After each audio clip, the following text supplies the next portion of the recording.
Now, some folks out of Rochester were among the very last to evacuate Florida. That was yesterday.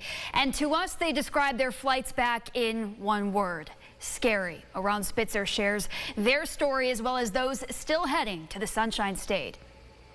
People woke up this morning not knowing if their trips were off. And for those heading to Orlando and Punta Gorda, that was true. But those heading to Fort Lauderdale got lucky. Called them yesterday. They said everything was okay. The only place was closed was Orlando.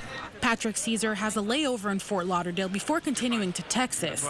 Just because he got on the flight doesn't mean he wasn't skeptical. I'm wondering what's going on. I mean, I'm taking the flight. If anything happened, then hope I'm safe.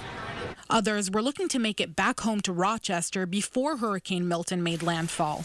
They tell us it was an emotional roller coaster with many worries. Coming back, we were very, very nervous. We were in Fort Lauderdale, so there were a lot of winds, a lot of things blowing. Even with those fears, Lydia Strong made it to her flight, and although it was frightening, she's grateful to have made it out okay. Beginning was a lot of turbulence. It was very scary.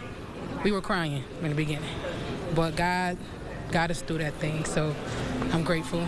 Strong says she has quite a few family members in Florida, some of whom chose to evacuate. Reporting from the Rochester airport, Ron Spitzer, News 8.